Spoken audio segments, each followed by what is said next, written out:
Do you believe that people are connected, like neurologically? Neurologically? Yeah. I think, yeah, I think,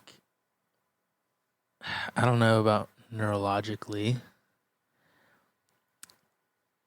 I mean, just in the brain or what? Yeah. Like, nah.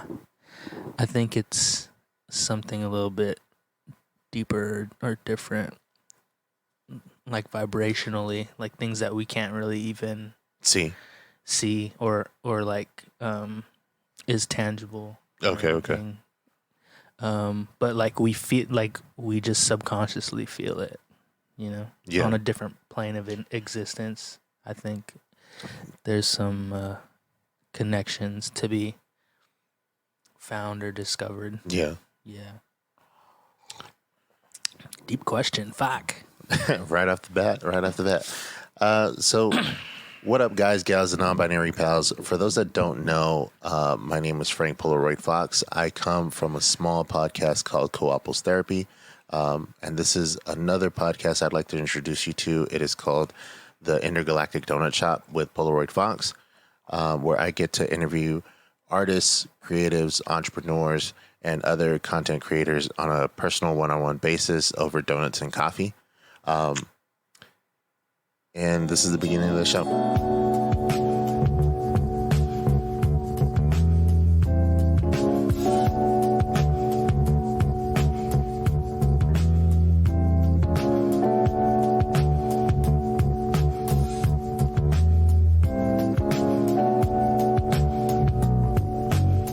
On the Intergalactic Donutshop, I have Sacramento artist and creative Basi Vibe here. Thank you for coming on. I really appreciate it. Thanks, dude. Yeah, thanks for having me. How was the drive, man? It was not bad. It was pretty chill. There's some people tailgating pretty hard, but I don't really care for tailgaters, to be honest. I like to make them wait sometimes. And then Basi, I know with the theme of the show, we have donuts and coffee. You had the privilege to be the very first guest to bring donuts that I didn't pick. So you brought donuts from where? And no one brought donuts? I always bring them just because I ask people. Most of the people that I've interviewed so far are actually from Stockton. So it's easier for me to like go drive and get the donuts from them for them. But today you had, I guess you have the luxury of being the first guest to bring donuts from their spot. So yeah, so I brought these donuts from Marie's Donuts in Sacramento, on Freeport Boulevard. It's kind of like just a Sacramento staple. Here, I'll grab mine. I'll let you grab yours. Yeah. I brought my favorite kind of donut, which is the maple bar. Oh, nice. But I also brought another kind of donut that a lot of other people vouch for here, and they're so fire when they're like hot. So I'm gonna cut them in half, or we can like tear them in half. Yeah, that's fine. So I brought a maple one and a glazed one. These are the buttermilk donuts. Like a maple, a makeup tutorial. Yeah. Here, you want to grab the other half of that? Yeah, I'll do that. Yeah. And if you want to try the maple one as well, we can do that. Yep. Wow, look how that just rips in half so easily. Have you been going to the spot? So, yeah, I saw homies that we just go here late at night. So it's a spot that opens late, like 9 or 10. Yeah. And the dudes who make the donuts they're just in there all night. They're just in there all night. That's why I like really respect like bakers and stuff. They be in there so early.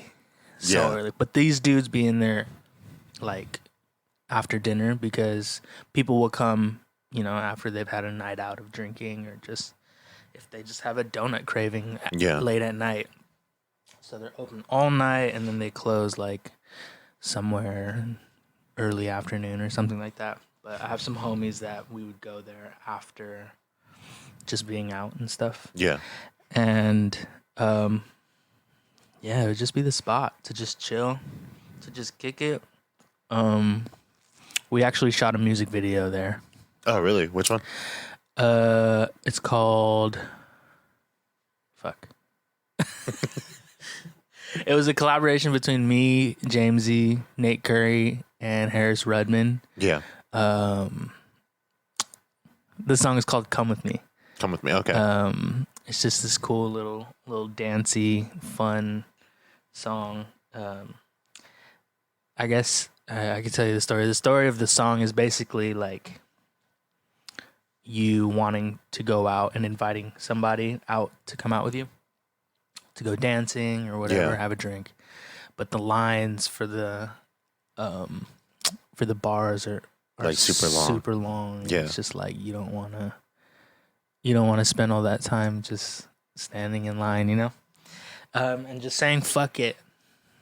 We're going to go get donuts. Oh, nice. And so yeah, it's just Marie's is where we end up in the video, and we're just fucking eating donuts and throwing donuts all over the place. Oh, and shit. Drinking milk and shit. Yeah, it's a fun video. You should check it out. Yeah, I will definitely will, and I'll have it linked in the description. Yeah. When you guys shot that video, like, did you guys ask like the owners and stuff on being able to film there, or did you guys just kind of like, you know, we're guerrilla filming in here? We were guerrilla filming, but they've seen us enough because we've gone plenty of times. Yeah. That it's always just they know we just like to hang out and shit. And we respect the space a lot too. So like we shout it out and make sure that you could literally see Marie's Donuts in the video, and you know, any mess that we made, we cleaned up because we love the spot. You know, what I'm saying? I'm gonna take a bite of one of these. No, go ahead, man. Go ahead whenever you want to. Just waiting. Oh my god. Fuck. Yo. I was wondering when we were gonna break these out. We kind of do. I normally break out the donuts like right away, because it's like the perfect icebreaker. I think just being able to like discuss like what your favorite donut is, just like your favorite spot, or maybe if you have other spots in general that you think about. What do you usually bring? I normally bring a dozen.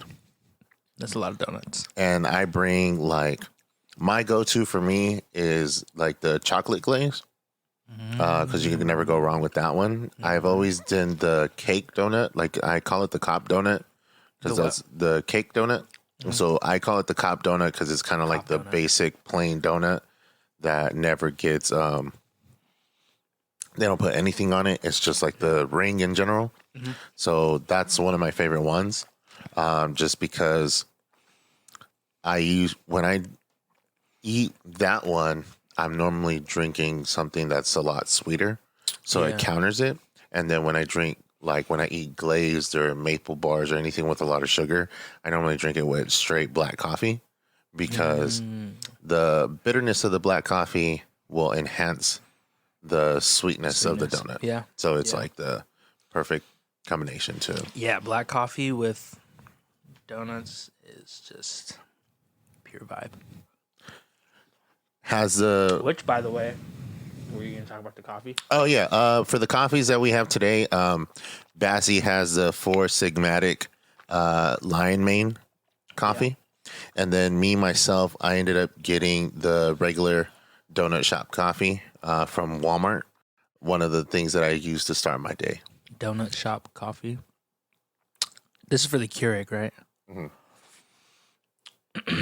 It's from like Dunkin' Donuts or something. I think it's just like a regular Keurig brand. Yeah. I usually do the donut shop. Is it supposed to have a lot of caffeine in it? Yeah, it's supposed to taste like from my understanding, it's supposed to taste like the regular donut shop coffee that you would get from like a coffee shop, like a pot of coffee, like pretty much that they have sitting there for a while. Yeah. So like that's one of those tastes that I really like. I'm always like, I thought that's what those were for. Like just the vibe. Yeah, like, so they're you definitely can taste like the vibe of the coffee shop that's been sitting in the pot all day. Like just reminds you of like your favorite place to go to. Yeah. I definitely feel like Keurig was like, let's go to like the inner city. Let's like go at like fucking 10 a.m., order a cup of coffee, and then we're just going to dissect this coffee cup and make sure like we get the exact taste that we can find. Yeah, pure vibe.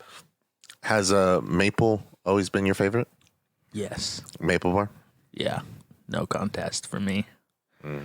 I can't even elaborate. It just is what it is. I fucking love maple bars. Maple bars. I don't even know what else to say.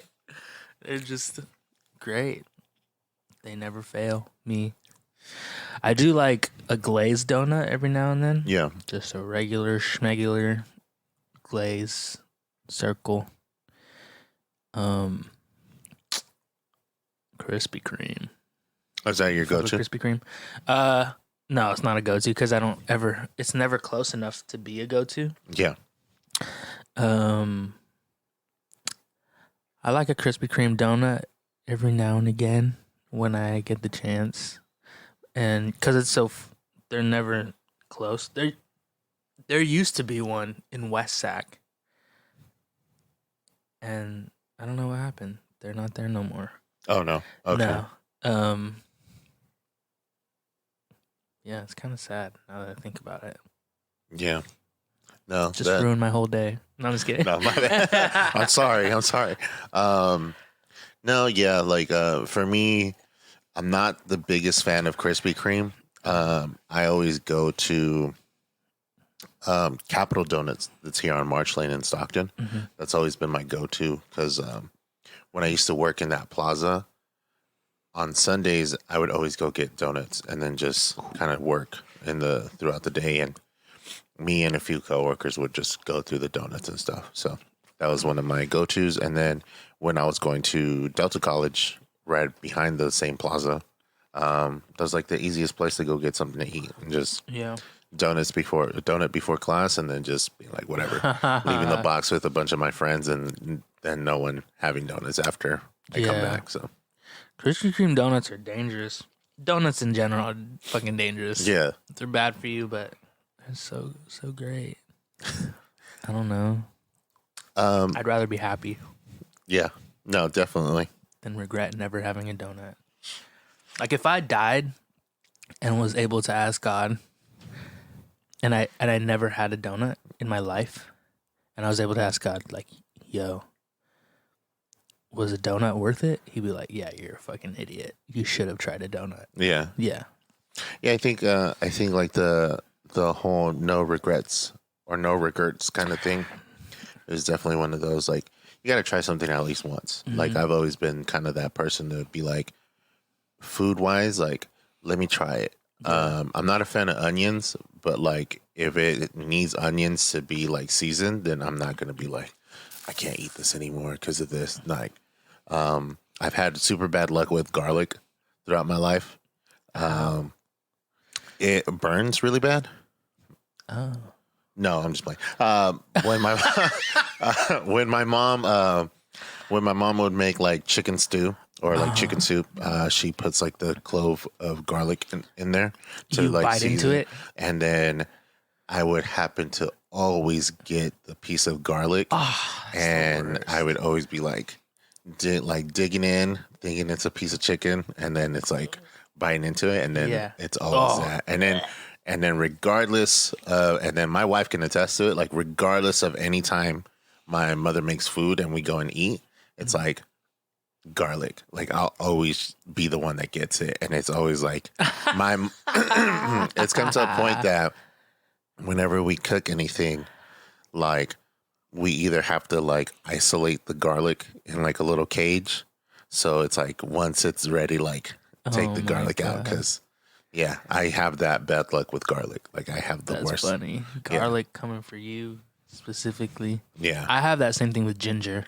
Oh, really? Yeah, my mom used to make this soup, and or like anytime I would have this soup, it's just like arroz caldo, and there's ginger in it sometimes, and or in any other soups.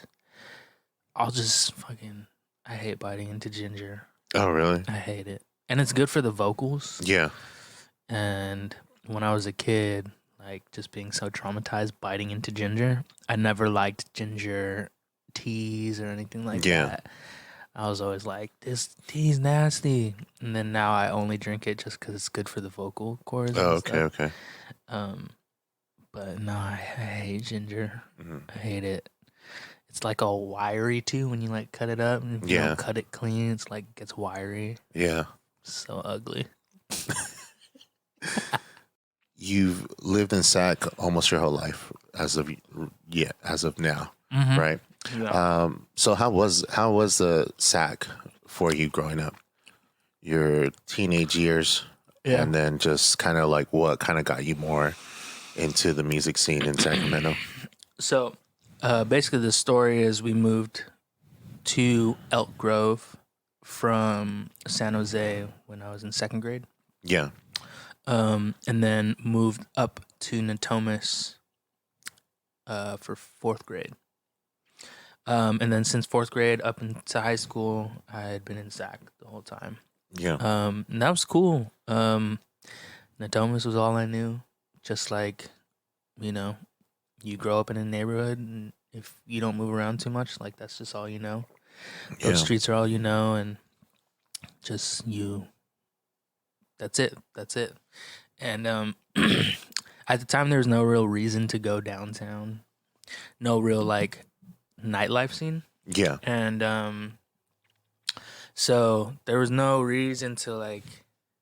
For some reason, like it was just.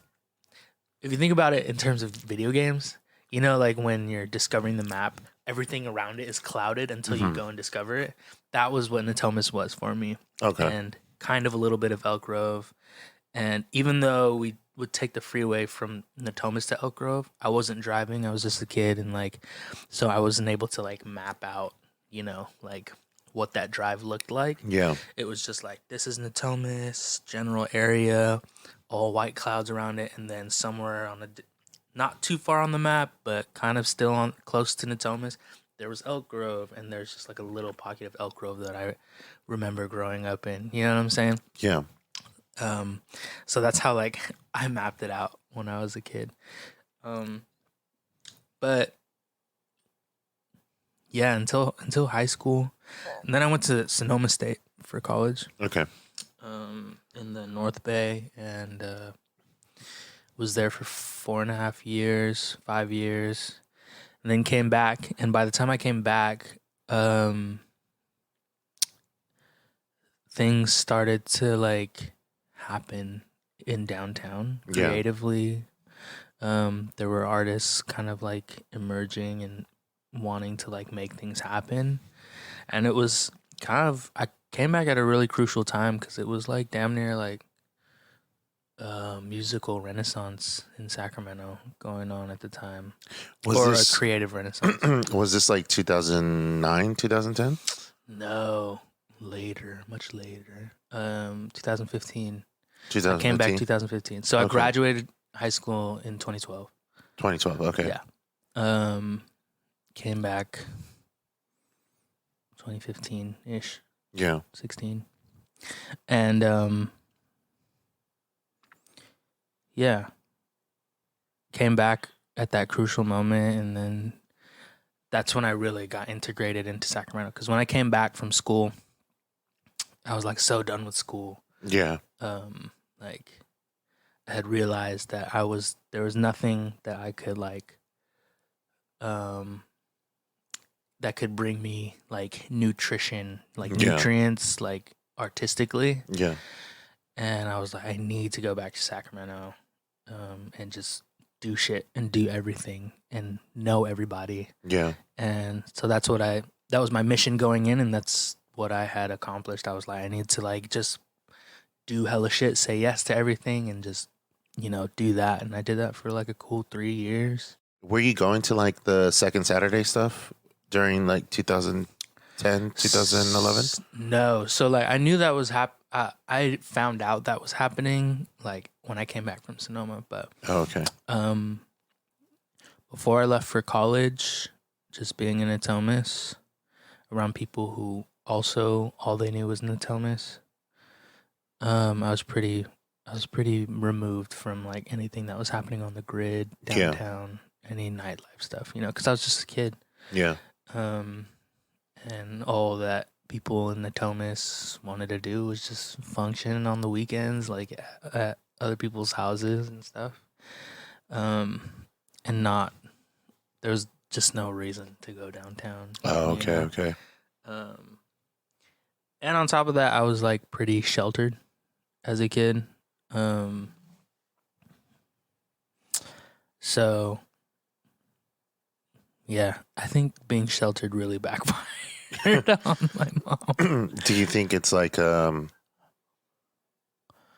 would say I want to say it's more like kind of like shaking like the soda bottle kind of, because it's like you have only enough, like you're kind of like secure and closed, right? You shake the soda bottle and then it's like your whole life coming up as like a kid, like soon as you get to that point where it's kind of almost closed off, but as soon as the cap's removed, it's like everything just shoots out. Was that like that for you, like growing up? But kind of like as soon as you came back to Sacramento, like from Sonoma, it's like that's when the cap was open up for you, and then all just like everything just started coming out. I think it was it wasn't as violent as that.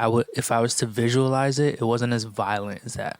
I would see it as like, because like that would be like someone who's super sheltered and they're just like, like then they just go fucking crazy and like party and do everything. Yeah. It wasn't like that for me. I think it was like, I'm a very like tempered person, and I'll make moves very strong.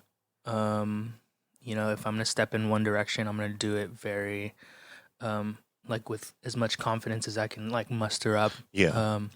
And that's kind of how I operated. And so I kind of see it as like a balloon that's holding water.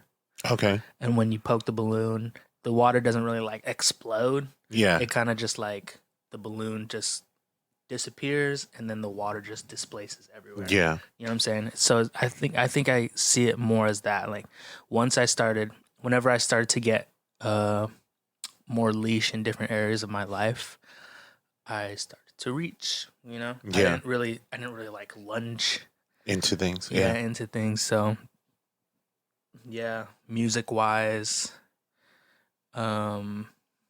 just socially, and I just started to, in different aspects of my life, I started to map out, expand my map pretty much. You know what I mean? Yeah. So all the cloudy areas are starting to get discovered, and your map's starting to get like more laid out, so you can see. I can use that analogy with you. Yeah. It's so easy. No, yeah, so man. Easy. That's like I think that's like the perfect analogy you can do for kind of like anything, like in regards to just living in a town or living in a neighborhood, and then kind of like you pass I would say like that tutorial stage, and now it's like the little borders that the game has that doesn't let you go farther beyond into the map during the tutorial session. It's just now that's removed, and you start going more into it. That's pretty tight. Yeah. That's a really good comparison to that, like just being able to explore more. And it happens over time, you know what I'm saying? Yeah. Like it's not like boom area. It's stuff that you have to make an effort to go and discover. Yeah.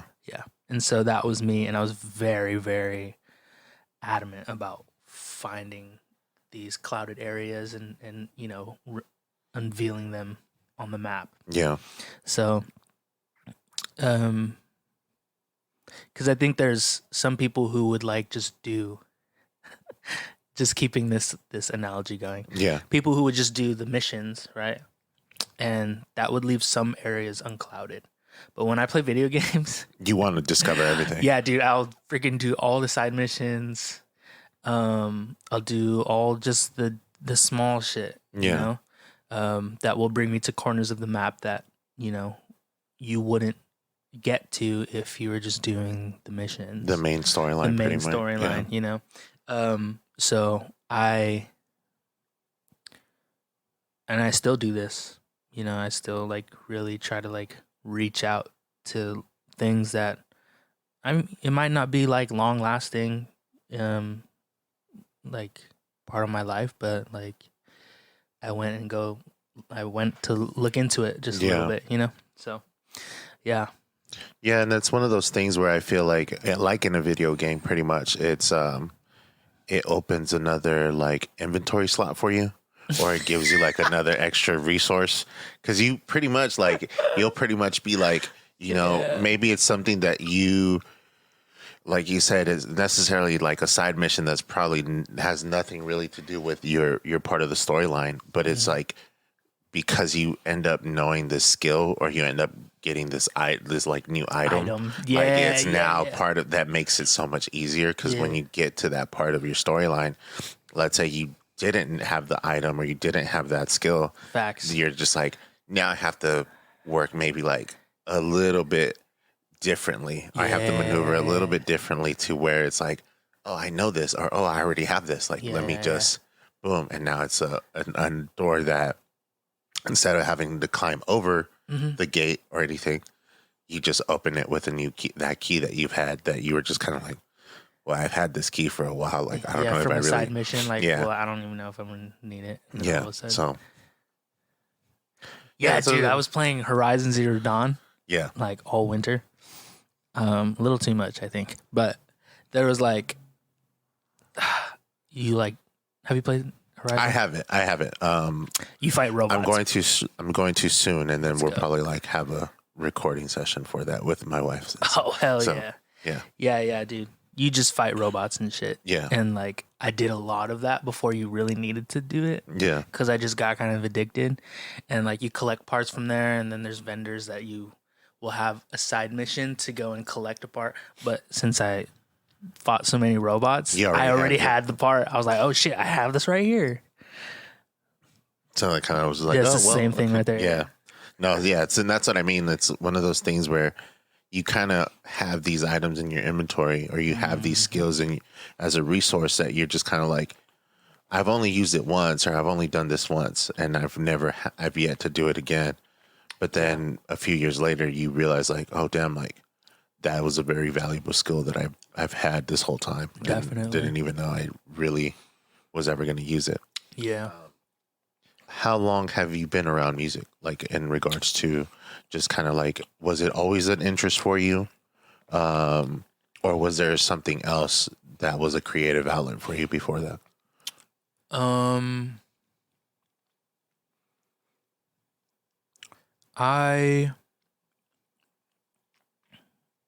Let's put it like this. A lot of people, when they get interviewed as an artist, and they're like, yeah, like I grew up, and my parents used to had like cleaning days, and they would put on like old school records or some shit like that. That wasn't not for me. That wasn't the case for me. I had my family was in choir at church. Okay. And I think that's the most I was put around music. And I had these cousins who were part of the youth group. They were like leaders in the youth group. And one of them played piano, one of them played guitar, and they both sang. And I was like really interested in their position in the youth group. Yeah. It was like everybody knew them for playing music and singing, and I was like, that's kind of cool. Like, like they're popular. Yeah. You know, coming from someone who is sheltered and not popular. Yeah. You know, growing up, I was like, that's cool. Like, teach me or something. And my cousin taught me like my first song on guitar, which was "Just Friends" by Music Soul Child. Okay. And yeah, just little bits and pieces here. He taught me that, and then I started to, again, like, you just discover the map, right? I was discovering like these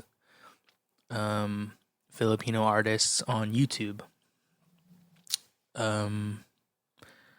Like Jeremy Passion, Gay Bondog, fucking Jeff Burnett, and I was really trying to like follow in their footsteps a little bit. But I didn't really like have enough range of like musical knowledge or like music that I knew or was put around. And so that came like over time, but yeah, I guess those would be like the seeds of how I began musically. Yeah. And during that time I was like put into piano lessons and stuff. Classically trained and stuff. But like no real knowledge of how to apply it. Mm-hmm. You know? And so that's why when I really started to like get into music, when I like really decided, I'm gonna do music, which was during an open mic in high school. When I did this open mic in high school, people loved it, and I was like, oh, this is fire. Yeah. I want to do this. I'm gonna do this. That was the real turning point. I was like, okay, music it is. And then I went to college for jazz studies. Okay. Piano. And then I really started to learn how to integrate piano theory, music theory into what I wanted to do as an artist. You know? Yeah. A lot of discovering, a lot of experimentation, and I think it's always gonna be a lifetime of that. But yeah, so that's ongoing thing, and that's how I got here today. Those little seeds, and then trying my hand at this little open mic in high school, and learning that people liked when I sang and played music, and being like, cool. If this is what like, I mean, I'll admit, like, the goal wasn't very pure. It was really because like I was not popular, and I was like, oh, people see me when I play music. Yeah. Yeah, it's not really like a pure thing, like a good drive. Yeah, yeah. Well, I mean, I feel like ultimately, I feel like it's kind of like get it how you can, in a sense. And when it comes down to like learning a new skill or learning like doing music, doing like any kind of creative skill, it's kind of like, I feel like a lot of the people that I know, like that paint or draw or anything like that, like kind of, even for me, because I used to do like, well, I still kind of dabble, but it's like I used to paint, do graffiti and stuff. Mm-hmm. I remember when I was like in fourth grade, a girl that I liked being like, oh, like, you draw? Yeah. Yeah. Can you draw something for me? Hell yeah, dude. Like, that's kind of like, you kind of like, you learn it because it's something that's your interest, but over time, it's kind of like you have different goals that you want to hit. Yeah. For you, it's like, first you wanted to learn the stuff, and then now it's like, oh, I'm doing it because this is getting me like a spotlight, and now it's like you're doing it to expand more like your creative ability. Yeah, that's true. Yeah. Because the goal now is different. It's not a popularity contest. No more, it's more about self-discovery and really only presenting it for people who really connect with it. Yeah. You know, because bottom line, like my stuff is not going to be for everybody. No one's music is going to be for everybody. And you know, once you face that, it just like frees you up so much more. Yeah. So you said you were going to jazz studies. Is jazz ultimately like your main kind of like inspiration or main like where you draw more of your ideas from? Nah. Going into jazz studies, going back to our analogy, going into jazz studies was me discovering like hopping into this really big clouded territory to do a bunch of discovering. Oh, okay. Because I knew like if I was going to do music, I wanted to be like well versed. Yeah. I didn't want to be illiterate in any areas, which I still am. Honestly, I didn't pay that much attention in college. And so I'm learning all the time. There's plenty of things that I could learn. But yeah, I was doing a lot of exploring in that area musically. And it was nice, dude. Like I was able to connect with, like I'm able to not really code switch, like, because there's people who are trained and not trained. Yeah. You know, it's just easy to communicate. And I'm really good at facilitating in general. Yeah. Like knowing like, oh, you know how to talk about it this way? Okay, I'll talk about it to you this way. You know how to talk about it this other way? Cool. Like I'll learn. We could talk we could talk about it that way. Yeah. And I wouldn't say that jazz is my main influence. It definitely was for a minute. But I think overall it's like just soul music, R&B, soul music like D'Angelo, Music Soul Child, John Legend. Amy Winehouse is fire. She's a blend between like jazz and soul, which is cool. Yeah, I have like this. I did this project right when the pandemic hit. I was like, "Fuck, what am I gonna do?" Like all the time. I did this project, just to design my room because I didn't really like. I have like stuff that I could put up on my walls, but I don't want it to look like a freaking like teenager's room, you know? Yeah. So I was like, what can I do that's like kind of artistic and creative and will look aesthetically pleasing? And I was like, it would be cool to like make use of, like make a list of all these albums that influenced me growing up, like top to bottom albums only. Yeah. And when I made the list, there's like a handful of them. There's like a lot of albums. I can't remember how many. 30 plus, I think. Anyways, I would line my room, two walls of my room, from the top of the wall up to the ceiling of the album artwork. Oh, that's cool. So just one after the other. Kind of like a checkered board, right? Yeah, but just like one right next to each other. Oh, okay. Like no border in between. I just taped them together and then like rigged them to stay up there. And that Amy Winehouse, John Legend, D'Angelo, Frank Ocean, like all those albums are included. Those are all albums that like really, really influenced me growing up. Do you remember the first album that you bought? I know you said that you kind of like didn't grow up in a musical household like that, but like, is there like a first album that I would say for me, like the first one that I bought, like with my own money, was Rob Zombie's The Sinister Urge, because it was either between that and the Eminem Show, but I bought it because it was like $1 less.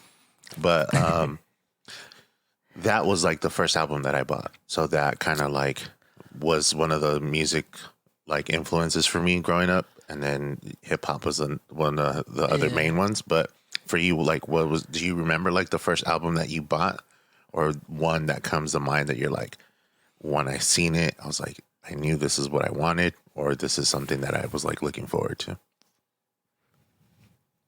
When I grew up right when iTunes started. Oh, okay. So it was a lot of like just buying like a song here and there. Yeah. So I can't really say, but I think the album that I listened to top to bottom was D'Angelo's Voodoo. Oh, okay. Okay. I think.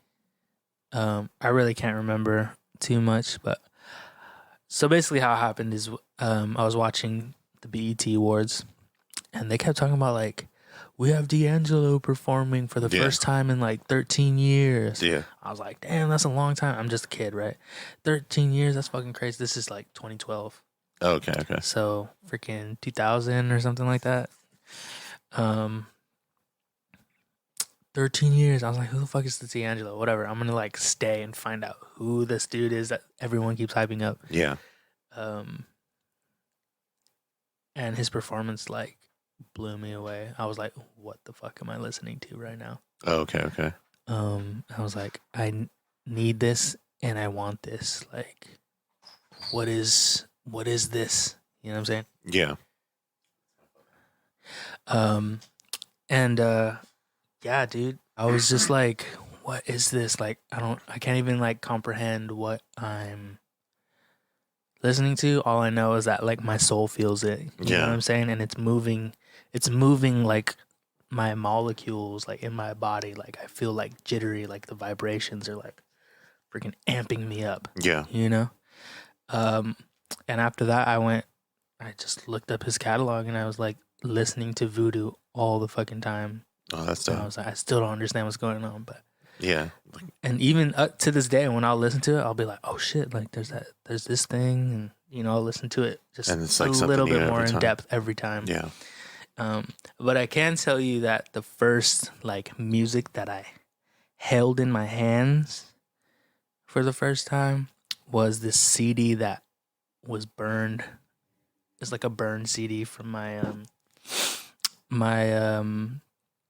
uncle off of his iTunes or something. Yeah. He had hella songs. And the first track on there was Let Me Love You by Mario. Oh, okay. And did you sing it?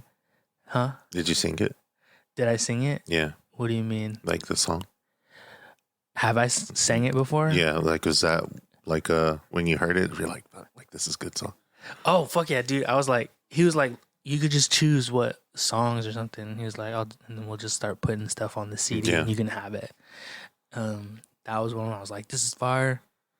Obviously, I didn't say that. That was like not a phrase at all. I was like, this is dope.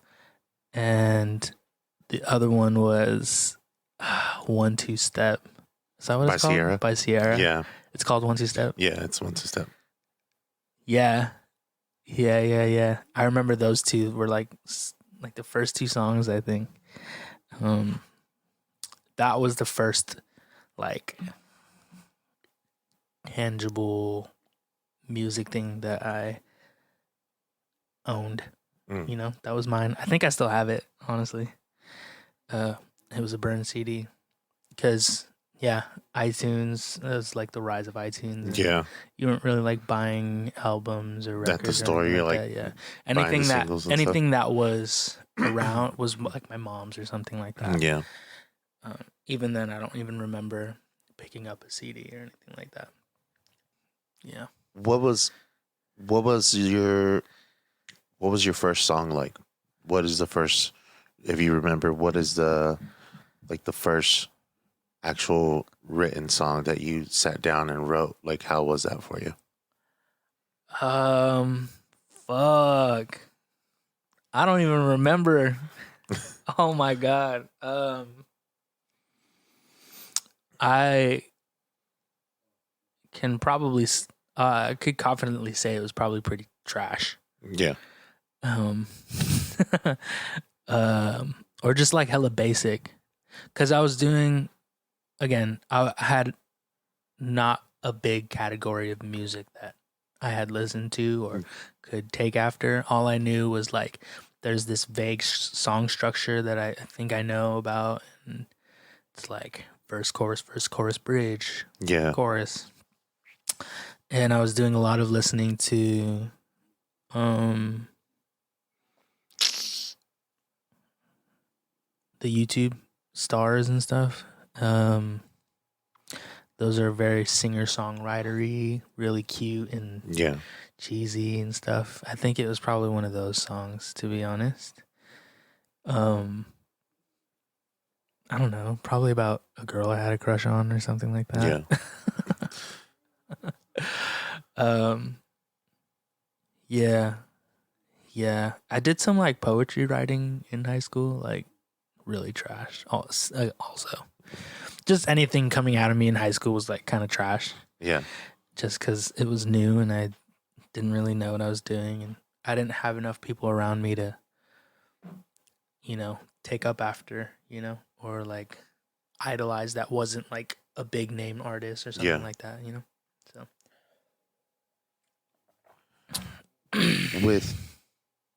So how was besides your first song, like written song, how was like your first musical project that you released on your own? Like it's something like just like recently, like something that you said, "Oh man, like this is my first like album, my first EP." Like how was that for you? Yeah, my first EP. Wait, was that the first thing I released? So there's like an EP that I released in 2019, and that was pretty like, I don't know, liberating. I had never done anything like that. Yeah. Before that, I had released like a song or two with like another group that I played with called Analog Us. Yeah. But up until I released Somnus in 2019, it's called Somnus. I really didn't know what it took to release something like that, and so like it was all brand new to me. Everything, every step of the way was like, oh, I need to do this. Fuck, I need to do this. Set me back hella days and weeks, and yeah, dude, I was just like grinding on that project. It's not even that long. The songs are really simple, but I was just doing a bunch of learning. Yeah. The process, yeah. So the process was really long, but I just learned so much from it. Was the track list that you had for Somnus the same one that you started off with, in a sense of like the final stuff compared to what you originally had in mind? So that's kind of the learning that that went down. Was what I learned was that before you even try to say that you have a project coming out, you have to have those songs in place. Yeah. Over time, I learned that artists just pump out demos as they go along. Yeah.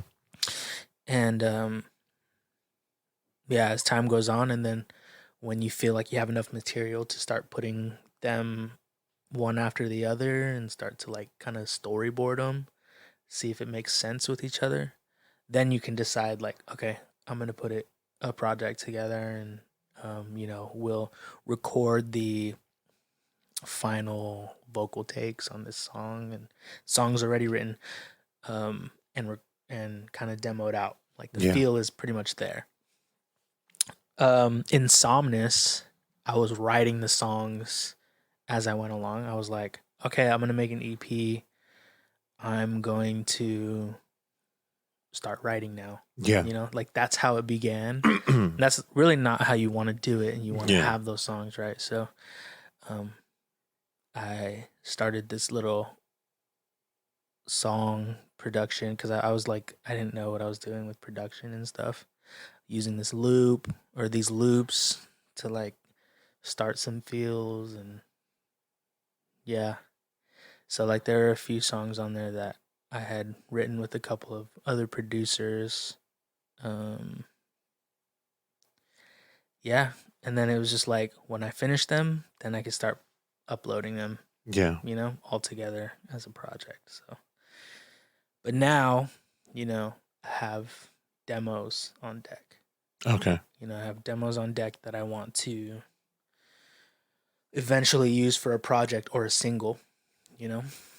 And if they start to make sense together, then yeah, then you start getting ready to put something out. Yeah. Yeah. And it's very well in advance. Okay. Okay. Like right now, like I have some songs that are demoed and there are like a few more that I still need to demo out and finish. Yeah. And I would like to release it in October, Okay. Like, it's so far in advance. And then there's like a couple singles that I want to do, one in March, one in freaking over the summer or something like that. So yeah, that's just the kind of the way that it goes, And I learned that with Somnus because Somnus was just done in a very novice way. Yeah. And has your writing process changed as well in regards to like you saying how you putting out like you have these demos like ready to go, you kind of have like you're kind of doing like this, you're stacking like some stuff, but like has your writing process changed during that time from Somnus to now? Yeah, I think from Somnus to now, I learned all the ways that I could write a song. Yeah. Because some of those songs come from guitar or piano, like you write them on the instrument, Yeah. and then you develop what instruments will be included and how the shape of the song goes. You could start it that way, or sometimes you have, um, a beat already made that you feel drawn to, and that's something that I learned from Somnus. I was like, there are some that I don't want to start right off of, Like right a off the bat, piano or yeah. a guitar or something like that. Like the inspiration came from the beat itself. Yeah. So yeah, or pure inspiration like of the words and the phrases and stuff like that. That's how it used to be for me. Like, and I'll write them down every time. Like if I hear like a cool phrase, I'll like record it in my voice memos or write it down or something like that. If I think it is cool, and then sometimes a whole freaking song will come from that little theme of phrasing. What's one of your more recent ones that came like just from a phrase or anything like that? Like just how was the process for that one? There's not one that I can name that's recent, that came from a phrase. But the one that I do recall for sure was a song called Palm Trees. That's on Somnus. Mm-hmm. She wanna live by the palm trees. Like that little phrase. I wrote that phrase down. I wrote that phrase down on my drive from Sacramento to Sonoma while I was still going to Sonoma. Yeah. I don't know what year, but like there's just this long ass road and like I don't know what made me think about it, but I was like, with the palm trees. Oh, that's fire. I'm gonna record it on my voice memos. Yeah. And that was that. And then I went to LA. I was visiting LA and I did this session with my boy Effa. And we were just like, let's just session, make a track or something. Blah, blah, blah, blah, blah, blah, blah, blah. Playing on keys. And he was like, cool, let's just record it or something and just make something. I was like, all right, cool. He was doing some editing to it. He was like, you got any lyrics for this? I was like, I don't know. Let me dig through all these little phrases and cool things that I've written in my notes. And one of those things was, she want to live by the palm trees. I was like, oh shit, this fits. all right, let's lay this demo out. And that's just how Okay. happened. How did the Vibe with Me Vibe with? event start for you? Like, how were you able to like get started on those events? So when I moved to Sacramento, I realized that there's like the musicality. There's a lot of, and people know this. It was a home for mediocrity, musically. There were people really trying to set the bar high in different areas, and musically, the only people setting the bar, and I will say that it wasn't very successful, were like the jazz people. There were like jazz jams in Sacramento, and there just wasn't enough like reach for Everything else. Reach for greatness or something, you know. So that just leaves the bar just chilling, you know, at a mediocre setting. I was like, fuck, dude, like we need to do something out here that pushes people out of their comfort zone. Like it just needs to happen. I don't know what, but it needs to happen. I knew that moving to Sacramento. 3 years later, I get the opportunity to host like a jam at this bar called High Water on Q Street. R.I.P. It's not there anymore. Shout out to the pandemic. Yeah. Yeah. The manager hit me up. He was like, "Yo, we have an open. It would be cool to have you hold a residency one night out of the month. Yeah. Do with it what you will, you know." I was like, "Cool." And then I was like, "We need to do this jam," and it's basically like there are these jams in LA where the bands, people hop up on the instruments and stuff, and they swap in and out, and the vocalists come in, they swap in and out and just sing, and that's exactly what Vibe With is kind of modeled after. Yeah. You know, just kind of like this free form movement from one thing to the next for 3 hours. And, you know, if you come and you're prepared, you're going to be cool. But if you're not prepared to like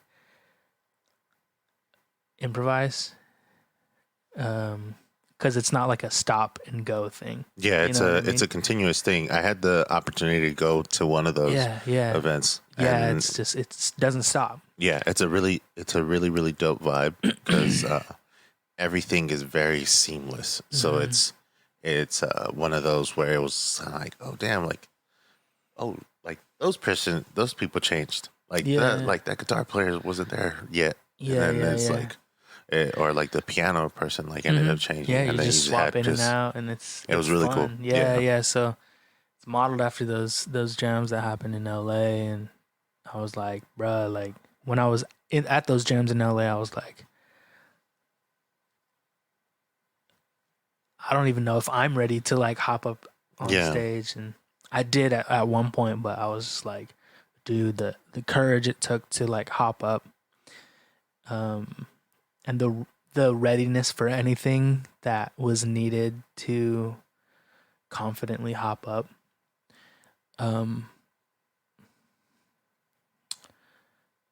It was liberating to have to find that confidence, you know? And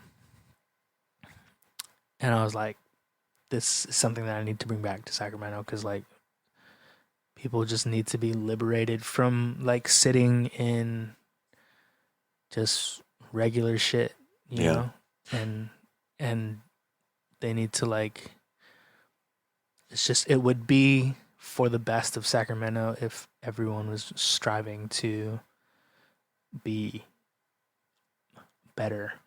Yeah. And everyone was striving to refine their skills and sound, you know what I mean?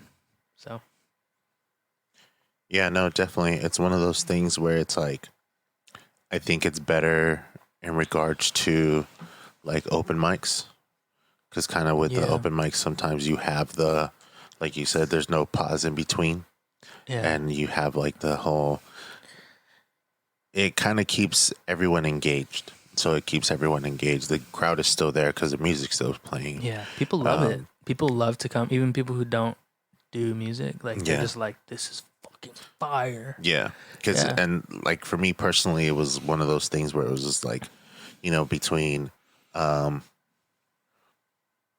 when it's like a regular open mic, and they have like the transition from one act to another. Mm-hmm. There's like nothing in the background. There's no like music playing in the background. Sometimes it's awkward, and you're just kind of like, okay, like I can go like take a smoke break, or I can go use the bathroom, or I can go, and then I'll come back and everything will be fine. Mm-hmm. I can miss this like couple minutes of blank space. Yeah. And then going to the event, the Vibe With Me thing was just kind of like, I don't want to leave. Cause you don't leave because you're gonna miss something. I'm gonna miss something cool. Yeah. Like, and every time I leave, it always sounds like there's something fire happening, and I have to rush back inside. Like, what the fuck is going on? Yeah, and that's what happened. I know. I was there for the whole thing. My wife and one of our friends ended up going to get food and coming back, and then when they came back, they're like, "What the?" I was like, "You missed hella like dope shit." And they're just like, what? Are you serious? Like, it's like, yeah. Like, was this when it was outside? Yeah. And it was like you just kind of had to be there. Like, you can't like just explain it to someone after that. You like, can't. Because you're gonna sound kind of weird. Like, yeah, dude, they did this and then they did this. Yeah. And if you don't even know how to explain it, then it sounds even weirder. Yeah. You know what I mean? Yeah. Kind of to close a little bit, but now that you're moving to LA, how's that gonna work out in regards to like the music creating? Like, do you work with? Because I know you work with a lot more people. In like the Valley and Sacramento area. Are you going to be like commuting and stuff coming back? Yeah, I think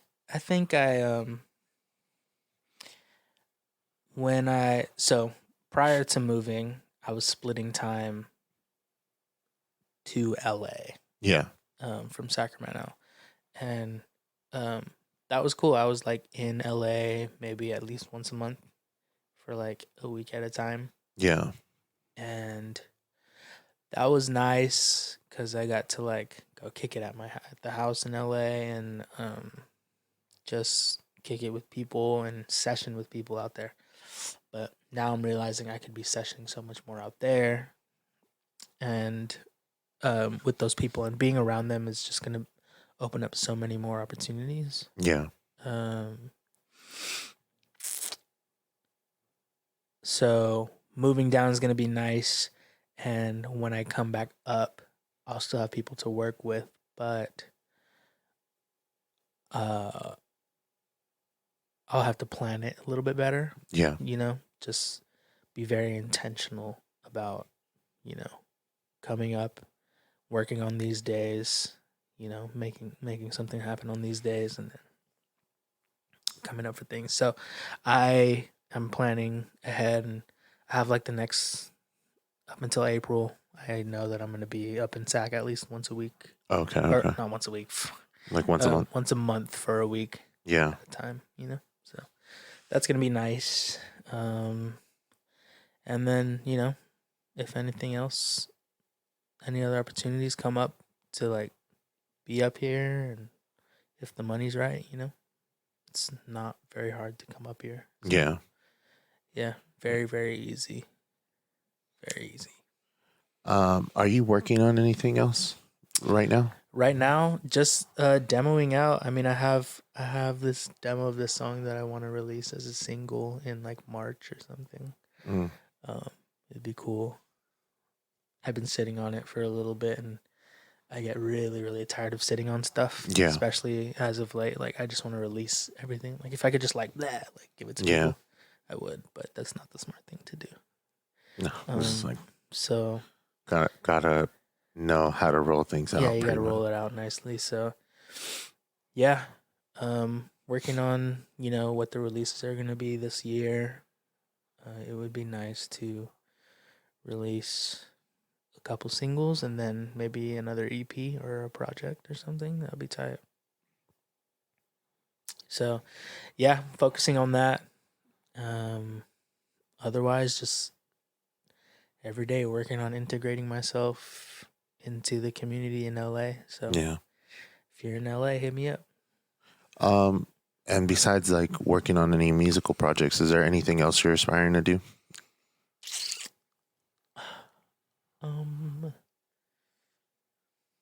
Oh, dude, I've been boxing.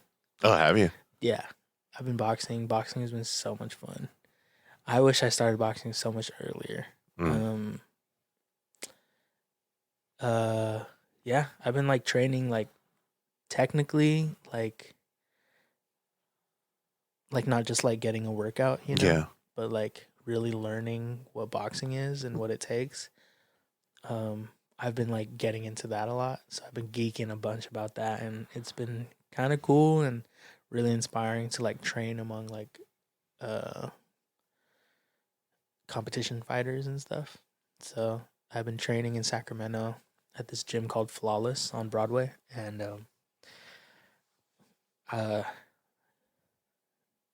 they have like this fight club that they do a few times a year, and they just have people kind of like spar each other. Yeah. Like kind of like an amateur match, which is like 3 rounds of 3 minutes. Yeah.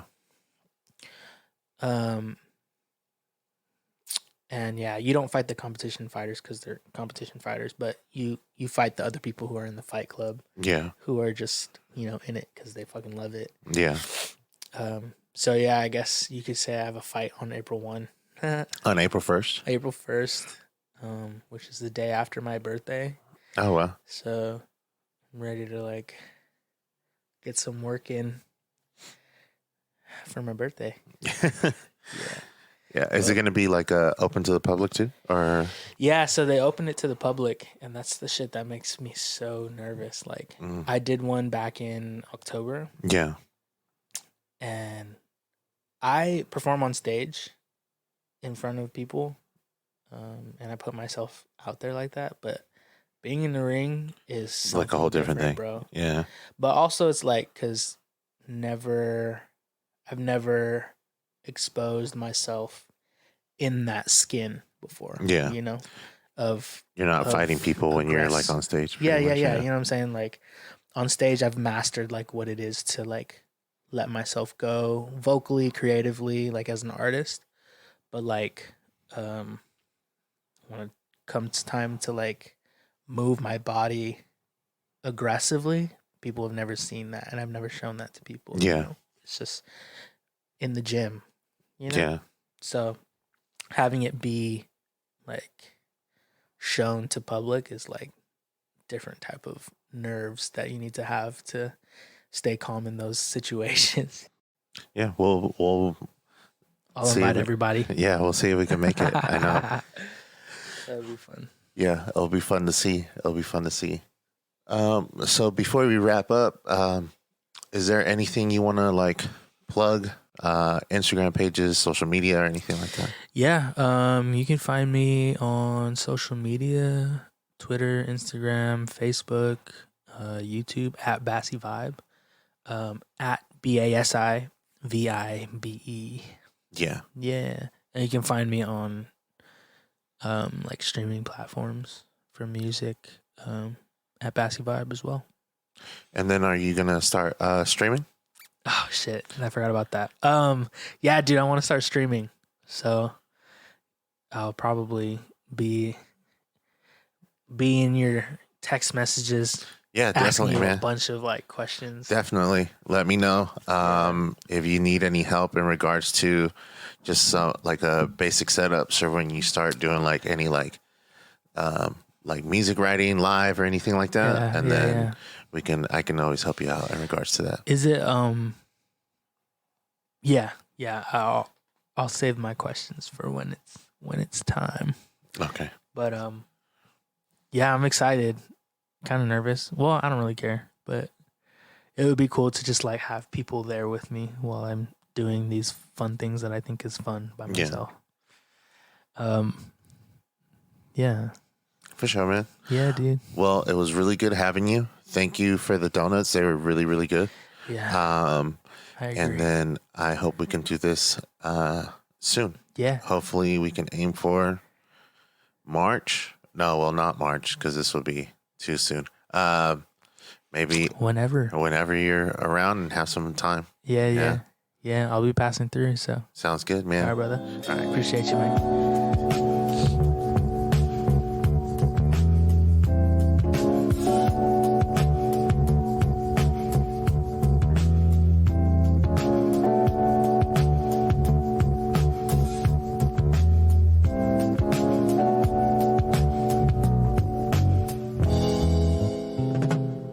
That's a wrap, man. Thank you so much. Hell yeah, dude. Thanks for having me, man.